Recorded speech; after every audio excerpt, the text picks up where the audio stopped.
Sean's View Entertainment, right here on YouTube.com. Make sure to like this video and subscribe. Never did I think we would be talking about The Undertaker and The Rock this late into the year, especially them being in a wrestling role, but that's exactly what's happening because according to the Wrestling Observer newsletter, WWE's promotion departments has been informed that Dwayne The Rock Johnson and the company have been having serious talks about doing something before the year ends. This is the reason behind WWE moving The Rock's merchandise on WWE Shop from the alumni section to the current roster last week. The Wrestling Observer newsletter also reports that The Undertaker is open for working more dates for the WWE this year than he has in the past.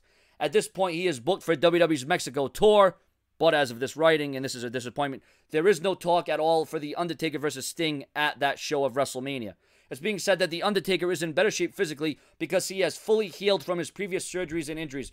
Part of the reason The Undertaker and The Rock coming back to in-ring competition also has to play a role in the fact that John Cena is going to be taking a sabbatical. John Cena going to be taking a break after the Hell in a Cell. So obviously the WWE is going to have depth issues with their roster.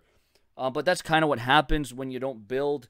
When that believability is gone, easy for me to say, I'm a little taken back after I just saw NXT. I just saw an excellent women's title match between Sasha Banks and Bayley, and my mind right now is in another platform. It's in another plateau. But the believability, if I can get that right, that word out. You know what? This is the thing about the WWE.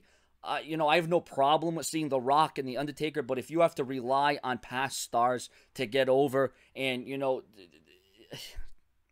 I mean, it's to a point where it's nauseating, it's sickening, it's to a point where I don't like talking about how the WWE has to revert back to legends like The Undertaker and The Rock, for a rating, or to get a higher buy rate, or, for a tour out of the United States. They shouldn't have to do that. They didn't do that in the Attitude Era, but they're sure as hell doing that now. So, listen, The Rock and The Undertaker, why not?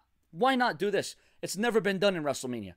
Since it doesn't look like Michaels is going to come back, it doesn't look like we're going to get Sting, versus The Undertaker. Why not The Rock one-on-one with The Undertaker at next year's WrestleMania? I think that would be a hell of a match, but that's just, it's just from my perspective. So it looks like The Undertaker and The Rock will be coming more into the WWE role very soon. Subscribe.